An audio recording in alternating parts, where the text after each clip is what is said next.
Researchers say that almost if the parent is answering at least 70 questions in a day, the child becomes a genius.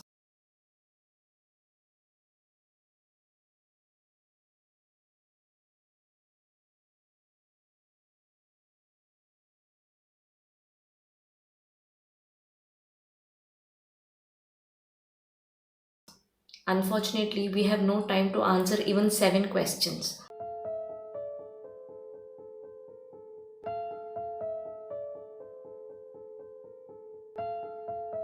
Hello and welcome to my YouTube channel.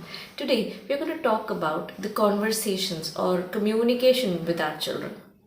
We have very little communication these days, especially our modern parents have very confined communications, like they are only specific about the clothing, their studies, their homework, their playtime. This is the thing yet that you need to do. These are the don'ts, these are the do's, all these things. But these are all the tasks that we tell them. They are not communications, they are not conversations.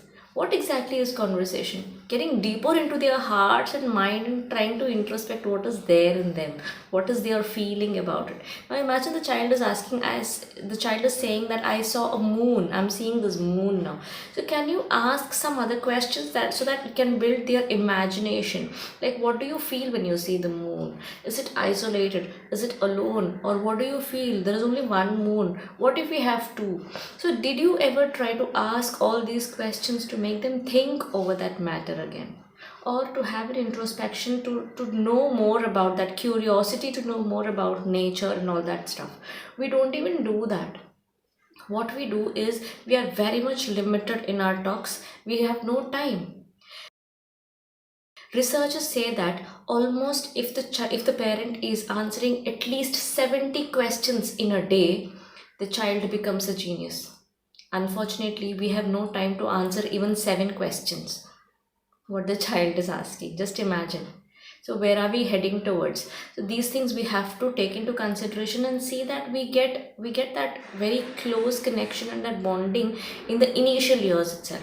So what happens is once the child turns to become a teenager, then he has no point coming and talking to us. He doesn't feel like talking. He doesn't have that communication, that link. The main reason is that we have not created that in the initial years.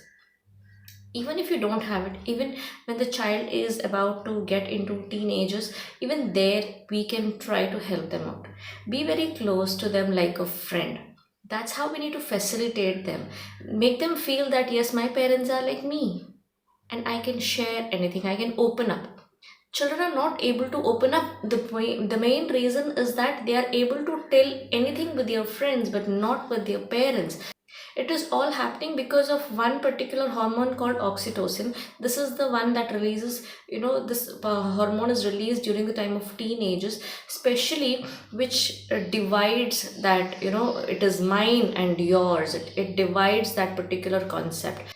We have to understand that as parents we are detached or we are excluded from that my category in a teenager's life. It is all happening because the initial years we have not spent together.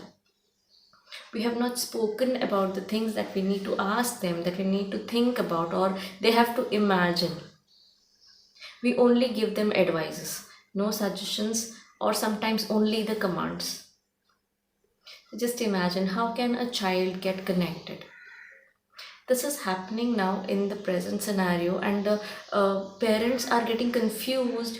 Where are their children heading to? Where are they going towards, and what should I do? We get queries about parents who are very much concerned about the child's friends. So it's all right. Even if they have bad company, don't initially advise them or don't command them to stop that particular conversation, or you don't have that connection at all. You're forcing them to stop that connection. Please never do that. Try to make the child understand what is going to happen or what consequences he's going to face when he is with the bad company, or when he has these friend circle who are not actually meant to be your friends. So tell them, just ask them some questions. What do you think about these people? What happens? Just bring a scenario of what are the consequences that he may have to face when he is along with them. Now let the child decide. He is able to decide, maybe not in a month, he may take a month or so to decide, but let him do that. Because once he takes his own decisions and independently he is telling that, okay, I don't want to talk to him anymore, I don't want to be with these people anymore, he will be sticking on to that particular decision. But when you force them to do that, or you tell them you should never talk to this guy here afterwards, what do? In your absence, they try to have that connection. They be very close to each other, and you are excluded, or you are not told anything about their internal affairs. So this becomes more dangerous. Communication plays a vital role in parenting. I hope you will follow all these instructions. If you have any queries regarding these, do let us know in the comment section so that we can come up with some other videos on our YouTube channel. Before leaving, just a gentle reminder, if you haven't yet subscribed to our channel, do subscribe, and also press the bell icon so that you get notified whenever we upload a new one.